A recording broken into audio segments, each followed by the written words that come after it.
Good morning, good afternoon, good evening, everybody, wherever you are in the world. This is Audra. I hope y'all are doing well. Welcome back to the channel. Thank you guys so much for jumping on and listening and watching.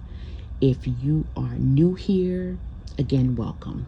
Please consider subscribing, leave a comment, and just share this with others to let them hear the word of the Lord. On this channel, I often share prophetic words. I do prophetic teachings and encouragements that are fresh from the heart of God. Also, my mandate is to equip kingdom women who are stuck in cycles of delay and stagnation, and I help them move into alignment with God's purpose for their lives. So I want to see us all transformed, mind, body, and spirit, and moving powerfully and authoritatively in our God-given assignments. So if that resonates, definitely stay connected. So I've got a prophetic word that I want to release to you that God gave me Tuesday morning. I believe that was August 19th. And it was about 2:15 and 2:37 in the morning. So I really felt God's heart in this word.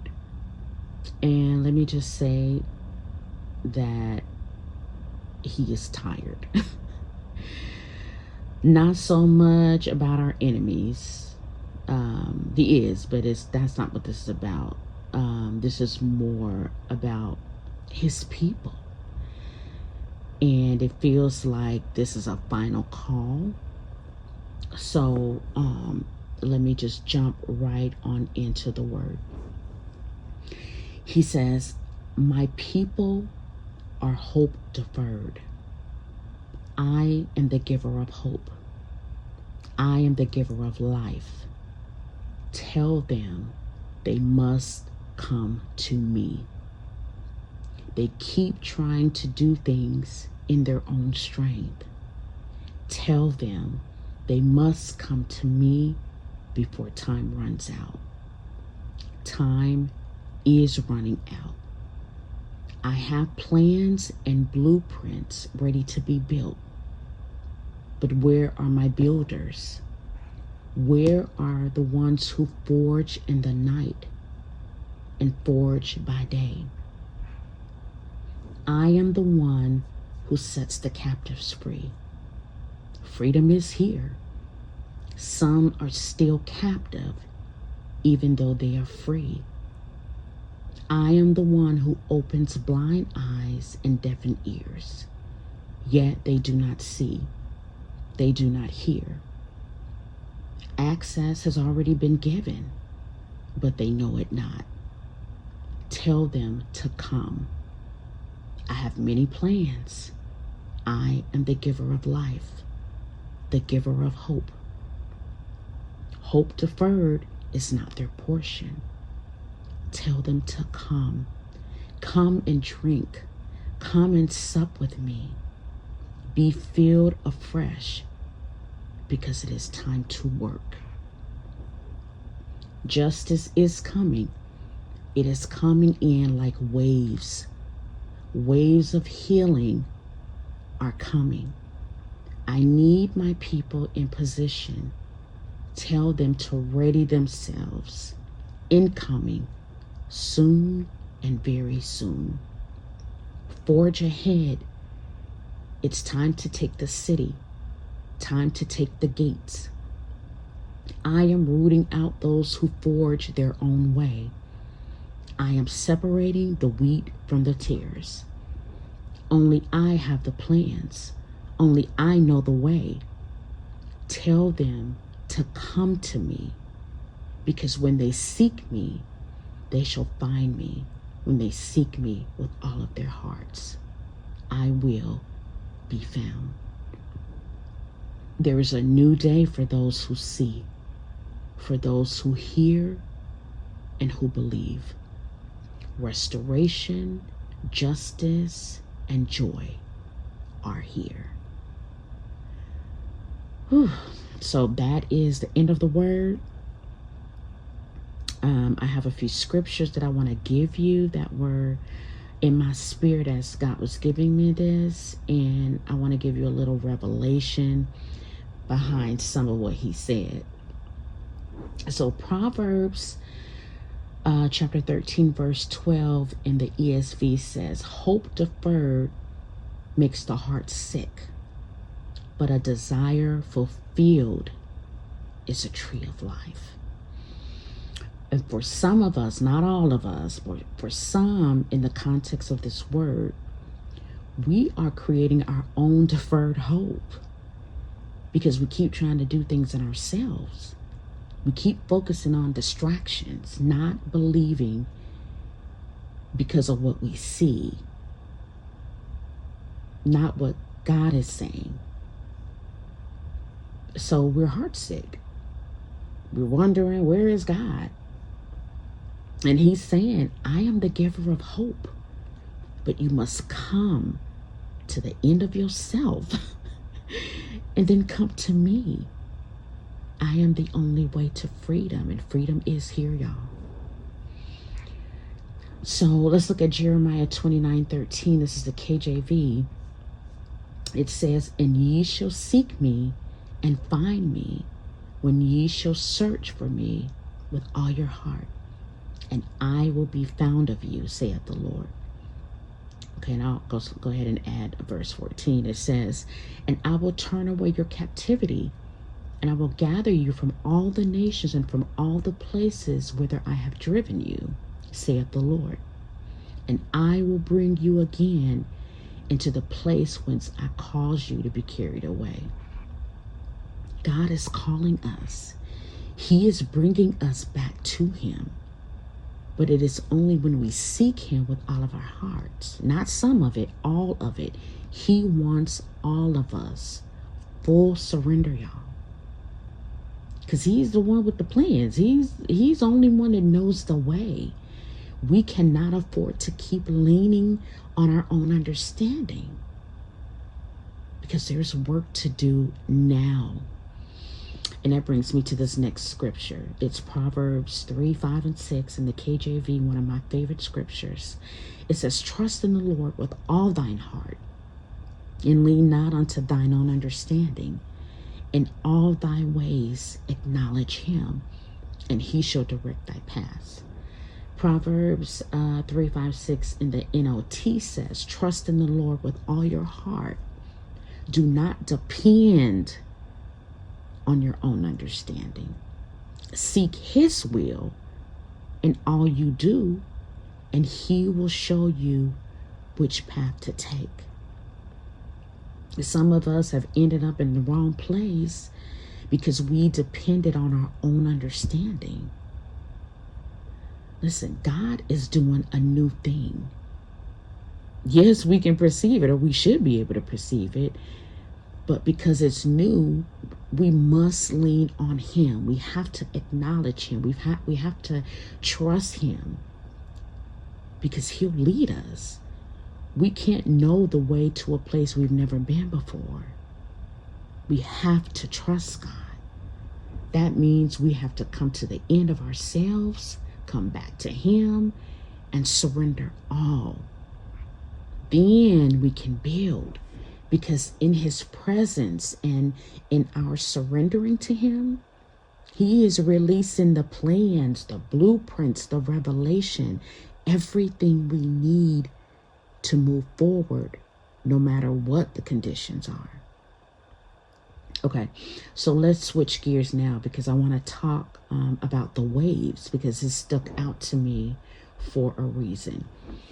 Biblically, the literal depiction of waves are described as part of God's creation and as elements that demonstrate his power and majesty. We see this in the book of Psalms, Psalms 29:3. It says, the voice of the Lord is over the waters. The God of glory thunders. The Lord is heard over many waters.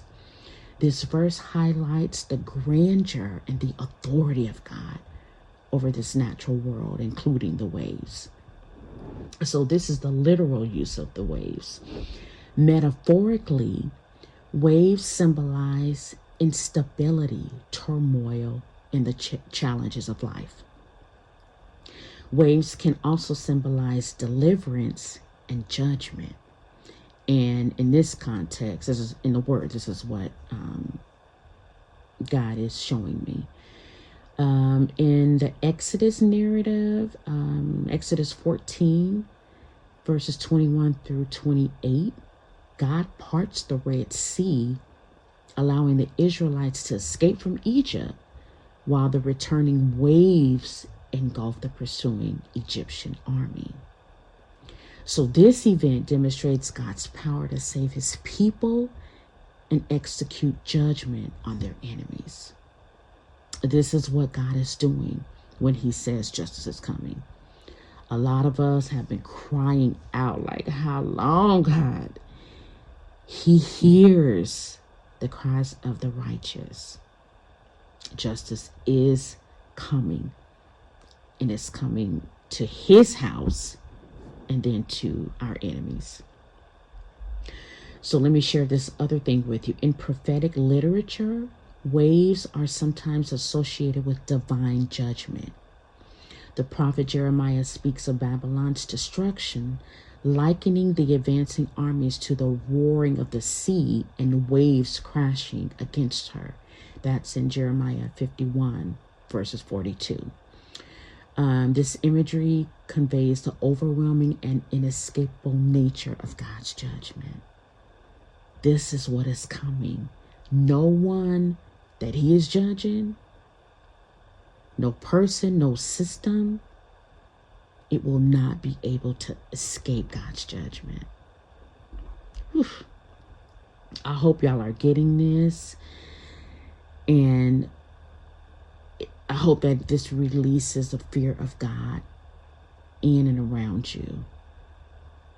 This is a serious thing, and I feel like some of us are just taking it way too lightly. So let's pray. Father, we thank you for who you are. We acknowledge you as Elohim, Yahweh, creator of all things. We thank you for your faithfulness, your mercy, and your grace, and that you love us so much that you bring us correction and warning before judgment, Lord. Forgive us, God, for not seeking you, believing and trusting in you wholeheartedly. Forgive us for being a people seeking our own way. Lord, on today, we receive your invitation to come back to you, our first love, the one who knows us, who loves us with an unconditional love and has everything that we need. Lord, bring us to the end of ourselves. Save us from ourselves so that we can see what you are doing and yield to it. Today, Lord, we surrender all. We trust you and we declare that our hope is in you. We thank you for the access that you've given us to everything pertaining to life and godliness. And today we lean all the way in to you instead of on ourselves or on our own understanding. Lord, we acknowledge that you are God. We are not. We put you in your proper place again, first, allowing you to reveal to us the hidden things, the plans, the blueprints that will bring us hope in a future. Plans that prosper us, not harm us, according to Jeremiah 29:11. We pray for your protection as your judgment on our enemies is released. And thank you for seeing us through the eyes of grace and mercy.